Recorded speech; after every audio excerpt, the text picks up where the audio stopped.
चार तिलक का वर्णन रावण संहिता के अंतर्गत आता है और अथर्ववेद में भी कुछ वृक्षों की फल पत्ती का वर्णन आता है, उसका भी स्मरण इस कथा के माध्यम से। पहले नंबर का तिलक होता है सफेद आंकड़े की जड़ का तिलक। सफेद आंकड़े की जड़ का तिलक। सफेद आंकड़े की जड़ देखिए, आप लोगों ने सफेद आंकड़े का पुष्प देखा है? हम आस्था चैनल वालों से भी निवेदन करेंगे कि कथा में जिस तिलक का वर्णन किया जाए उसके पौधे का दर्शन भी कराएं, जिससे लोगों को मार्गदर्शन मिले कि कौन सा पौधा बोला जा रहा है। सफेद आंकड़े की जड़ का तिलक। और यही सफेद आंकड़े की जो जड़ होती है संतान प्राप्ति के लिए तुमरुकेश्वर का नाम लेकर कमर में लाल धागे में बांधा जाता है, जैसा आप लोग पहले कथाओं के माध्यम से श्रवण कर चुके। एक होता है पहले नंबर पर सफेद आंकड़े की जड़ का तिलक। ये क्या काम आता है और किस लिए लगाया जाता है? तो शिव महापुराण की कथा कहती है, जिस दिन आपको लगे कि मुझे इस कार्य के लिए जाना है और ये मेरा कार्य सफल होना चाहिए, ये कार्य मेरा रुक रहा है, इस कार्य में बाधा आ रही है, ये कार्य मेरा अटक रहा है, उस दिन सफेद आंकड़े की जड़ को थोड़ा सा घिसकर और घिसने के बाद उसको अष्ट विनायक में से किसी भी एक विनायक श्री गणेश जी का नाम लेकर अपने मस्तक पर थोड़ा सा तिलक उस सफेद आंकड़े की जड़ का लगाकर चले जाइए।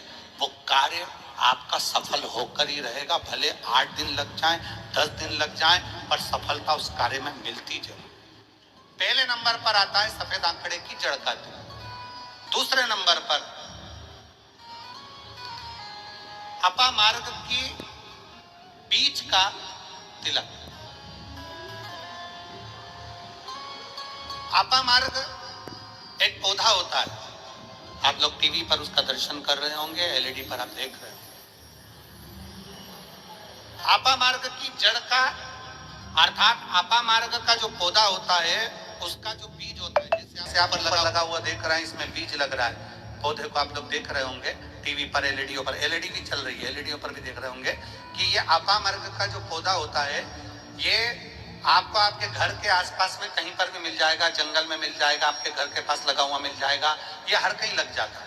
अपामार्ग का जो पौधा होता है, इसका जो बीज होता है, इसका जो फल होता है, फल में जो बीज होता है, इस बीज को सुखा लिया जाता है, सुखाकर इसको पीस लिया जाता है और पीसकर इसको जहां पर भगवान शंकर का शिवलिंग है, शिवलिंग का जल बहकर जहां से नीचे गिरता है, उसको समझ ले, थोड़ा सा आप लोग ध्यान में आ जाएगा आप लोगों के।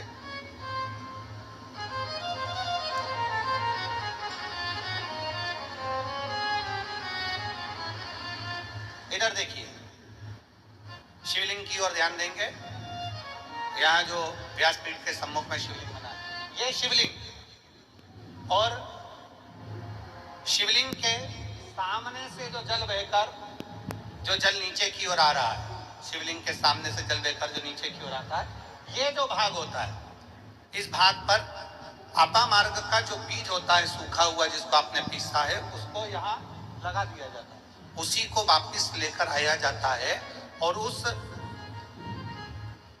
बीज का जो चंदन होता है, जिसको अपन पानी में मिलाकर सिर पर लगाते हैं, कोई व्यक्ति आपका अगर धन लेकर चले गया, कोई व्यक्ति आपकी संपदा लेकर चले गया, कोई कार्य आपका बहुत दिन से कोर्ट में अदालत में चल रहा है, लगभग 1 महीना इसका तिलक लगाना चालू कर दीजिए, दूसरे महीने में आपका धन आपके घर पर जरूर आएगा और आपका कार्य पूर्ण जरूर। अपामार्ग का बीज का चंदन, अपामार्ग का तिलक हमें सुख प्रदान करता है। तीसरे नंबर पर होता है दुर्वा। क्या बोलते हैं इधर छत्तीसगढ़ में? दुर्वा बोलते हैं कि घास बोलते हैं? जो गणेश जी को चढ़ाते हैं दुर्वा, दुर्वी, ठीक है।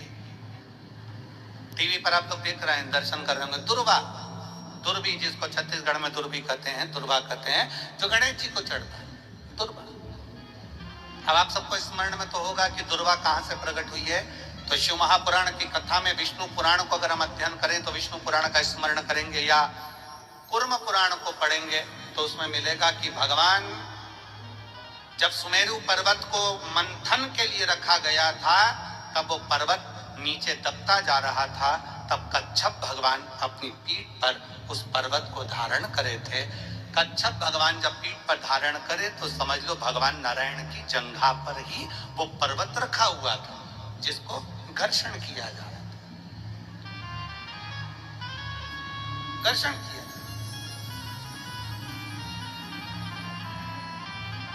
वो पर्वत जैसा जैसा घसा रहा था, रोम गिर रहे थे, उसी रोम की दुर्वा का भाव हमारे शास्त्रों में आता, उसी से दुर्वा की उत्पत्ति मानी।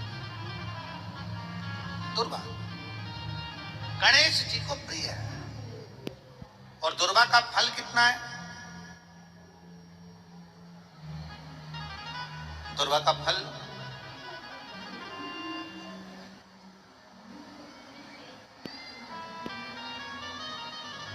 जब एक असुर ने उत्पात मचाया और गणेश जी के पास सूचना गई तो गणेश जी ने उस असुर को निगल लिया।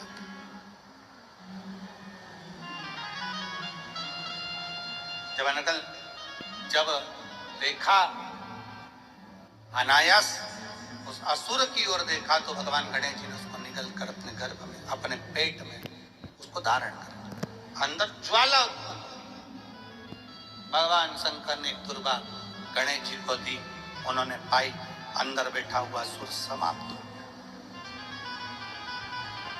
पाप कर्म हो, बेकार कर्म हो, गलत कर्म हो, असत्यता हो, या कहीं हमारे हाथों से हमारे द्वारा कोई पाप कर्म यदि हो जाता है, वैसे तो संपूर्ण विश्व में शिव महापुराण की कथा कहती है 4 स्थान पर प्रत्येक व्यक्ति से पाप होता है। पहला, झाड़ू लगाते समय छोटे छोटे जीव मर जाते हैं जिसका पाप माथे चढ़ जाता है।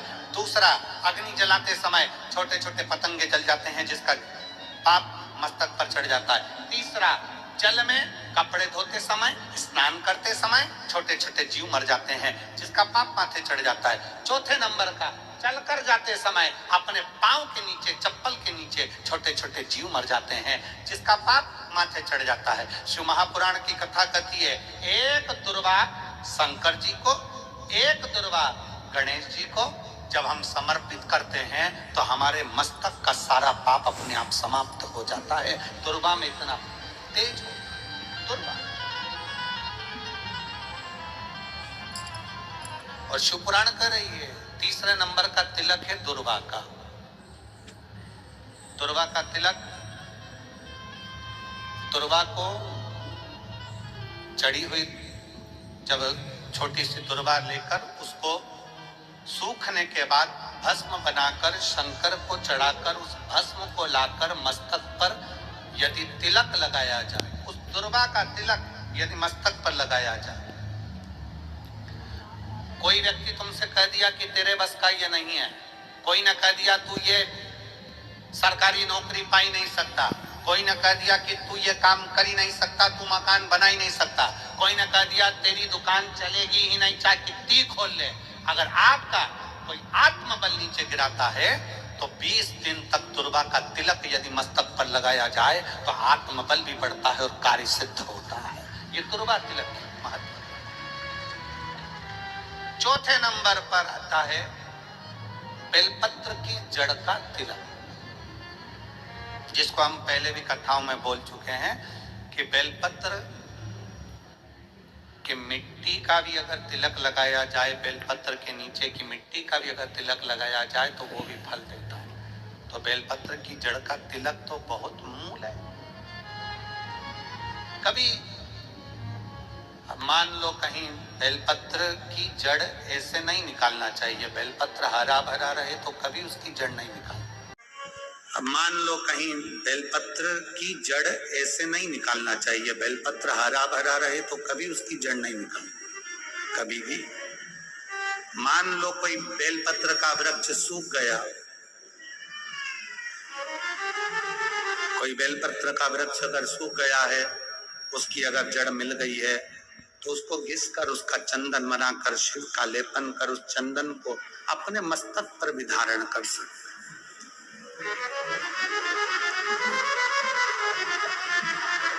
क्या होगा उससे? तो कहा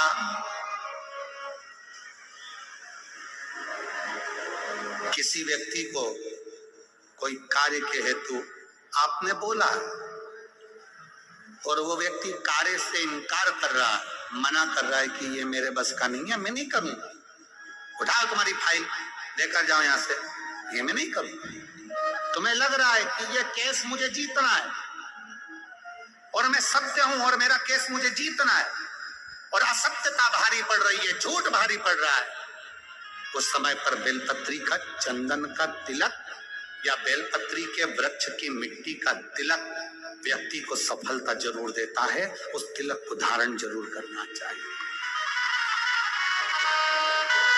उस तिलक को जरूर धारण।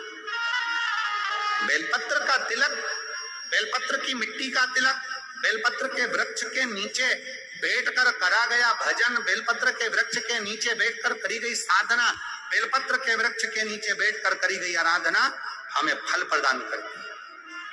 और मैं संपूर्ण देशवासियों को इसके लिए बहुत बहुत साधुवाद देता हूं, बहुत बहुत बधाई देता हूं कि जब वृक्षारोपण कराया जाता है विठले सेवा समिति द्वारा, सारे शिव भक्त अपने अपने क्षेत्र में बेलपत्री का पौधा लगाते हैं और बेलपत्री के वृक्ष को बड़ा करते हैं। उसके लिए आपको साधुता देते हैं।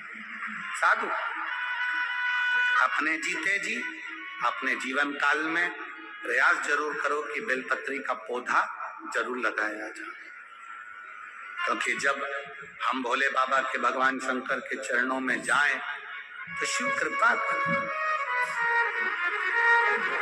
शिव करुणा